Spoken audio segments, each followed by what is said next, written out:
Atlus's latest RPG, Soul Hackers 2, will have you battling and fusing demons, exploring dungeons, and spending time utilizing the many different systems to customize your party, all while taking part in a cool story that involves the impending destruction of the world, held together nicely by a solid cast of characters. And don't worry if you didn't play the first game, because despite it having a 2 in the title, you can jump right in without any prior knowledge, exactly as I did. So, all things considered, is this game worth checking out? Well, it's time to find out in GameXplain's review of Soul Hackers 2, available on PlayStation 4 and 5, Xbox, and PC.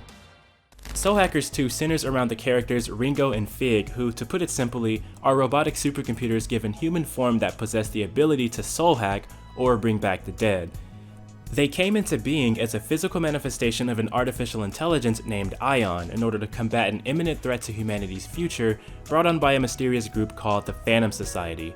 While I won't go too much further into the story, I will say that it was one of the more interesting premises in recent Atlus games I've played. It piqued my interest early on and kept me engaged, especially with its exploration of themes like betrayal, mystery, and sadness. While it can be a little uneven, with some parts being more interesting than others, there's an appropriate sense of urgency and danger that grounds the story in an overall serious tone, while keeping some lightheartedness around to help lighten the mood when needed. Of course, the characters are the centerpiece of any good story, and Soul Hackers 2 has a solid cast, even if they don't really stand out in comparison to other JRPGs I've played. Although some of these characters' personalities did feel a little cliche, they still work well together and no one really felt out of place. Ringo's sarcastic tone is especially funny coming from someone who's an all-powerful being and was one of my favorites, whereas Arrow's somewhat tragic backstory kept me intrigued.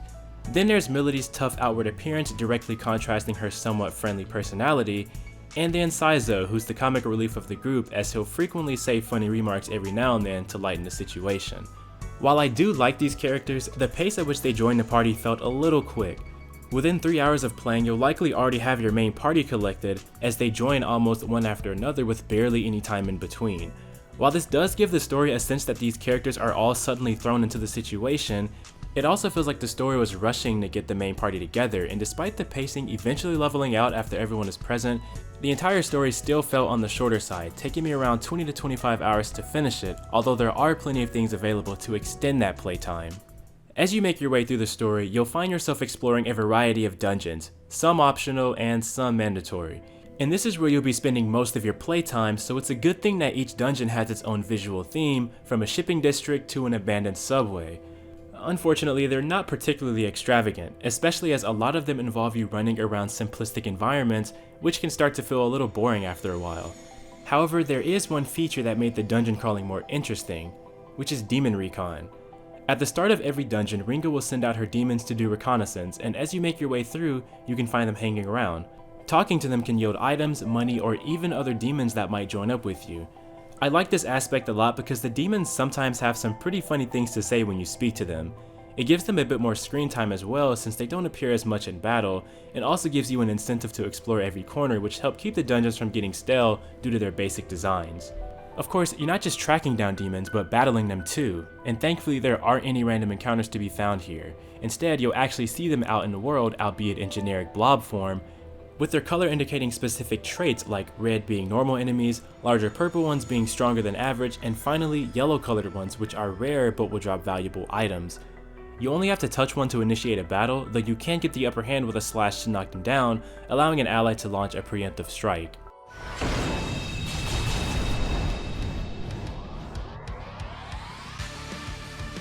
In typical Atlus fashion, you'll find yourself taking on demons and other summoners in turn-based combat, which feels both different, yet also familiar, making for an enjoyable time. You take control of Ringo and her allies, where they're able to use items, skills, guard, or use the assist function, which helps you target weaknesses. Doing so will give you an advantage related to the new stack system. Unlike, say, mainline Shin Megami Tensei, your demon allies don't fight alongside you because they're more like accessories or equipment than allies, granting different affinity and skills when equipped to a party member. In my opinion, it's a nice halfway point between having dedicated allies and being able to change their status on the fly, and thankfully, all of your allies pull from the same list of demons. That is, every demon available to you is also available to them, making it really easy to switch up your entire party's affinity and offensive capabilities. Also, exploiting an enemy's weakness doesn't grant you more turns. Instead, you'll gain a stack, and your demon allies will be instructed to stand by for a massive attack, signified by their silhouette hovering over your enemy, and at the end of your turn, Ringo will command those demons to perform a unified assault called a Sabbath. The higher your stat count is, the more demons will be involved and the higher the damage, which is not only useful for doing massive damage but also looks awesome. I feel that it's a great reward for focusing on enemy weaknesses. But because this happens at the end of your turn, typical encounters often boil down to hit the enemy's weakness, Sabbath, rinse and repeat, which can start to feel a little repetitive. To spice things up are the summoner skills, which unlock features for you in battle. You start off pretty bare bones in the way of combat, but these skills will allow you to do things like focus your Sabbaths on a single enemy as opposed to the entire group, or change the demons your allies have equipped during your turn. These can make all the difference in combat and are worth checking out. Buffs and debuffs have been reworked as well, with skills automatically targeting the entire party, but only for a few turns. I'm really happy to see this change compared to some of Atlus's other games, as it was always a pain to either wait for group targeting buffs to become available, or slowly buff each individual party member. All of this makes for a battle system that I had a good amount of fun with, and despite the fact that it can get a bit repetitive because of the Sabbath system, exploiting enemy weaknesses and optimizing your parties for fights have always been a ton of fun, and that aspect is still just as strong here. There's lots to do outside of battling and dungeon crawling too, like exploring the many residents and shops of a massive city. You'll spend a lot of time here customizing your party setup and stocking up on items. Besides the typical stories you'd find in any JRPG, there are two specific locations that I want to highlight, that being Club Cretaceous and Bar Hydroon. Club Cretaceous is your place to fulfill requests put in by residents of the city. You'll be doing things like taking down other summoners, retrieving stolen items, and more. Completing these requests will net you rewards such as healing items, money, and more item availability at the shop, and they're a great way to break up the experience. Next is Bar Hydroon, which is where you'll spend time with your allies in order to raise their soul level, which is needed to dive deep into a special dungeon called the Soul Matrix. This is a mostly optional dungeon where you can discover the backstory of your allies. You'll naturally find yourself here a couple of times throughout the story, but most of it is completely skippable, although I don't recommend doing this, as this is an essential part of the game if you want a better understanding of your allies. The best thing is that you're pretty much free to do everything at your leisure. If you want to take a break from the main story and do requests, grind into dungeons, or explore the Soul Matrix to gain more backstory on your allies, you can do that.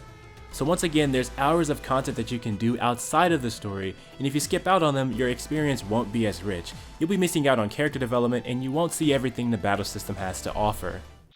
Soul Hackers 2 is a very pretty game. While the art style is definitely a bit of a departure from what I'm used to in Atlus games, the character designs look really good. They're colorful and match the vivid world and have a ton of personality. Ringo stands out in my mind from any other protagonist in all the SMT games I've played solely because of her design. The game also has a buttery smooth frame rate. I played it on PS5 and there are barely any frame drops that I could detect outside of those Sabbaths I mentioned earlier. Of course, because this is a turn-based RPG, the higher frame rate doesn't do much for the core gameplay, but it is so much nicer on the eyes. What's awesome is that this game has both a performance mode and a graphics mode, so whether you prefer 60 FPS or native 4K visuals at 30 FPS, Soul Hackers has you covered. I also think the soundtrack is worth mentioning. Simply put, it's great. I think the highlight has to go to the different shop themes and the boss theme. There were plenty of times during my review process that I just stopped to listen to the music and relax. It has a nice chill vibe to it that I really enjoyed. Out of all the music I've heard, my favorite has to be the Soul Matrix boss theme.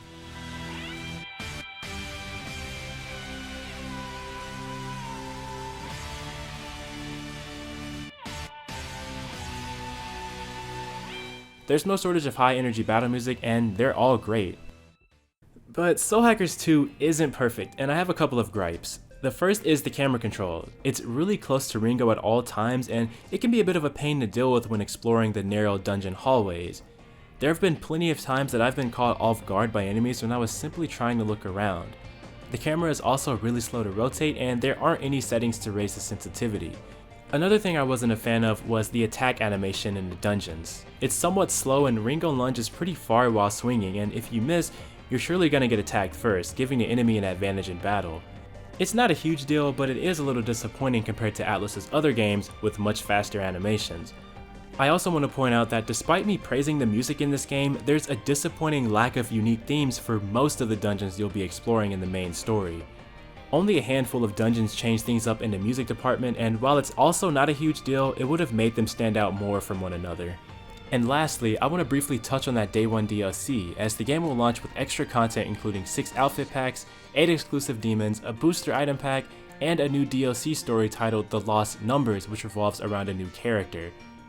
I didn't get a chance to check out the DLC myself during the review process, but I'm not the biggest fan of seeing Day 1 DLC like this.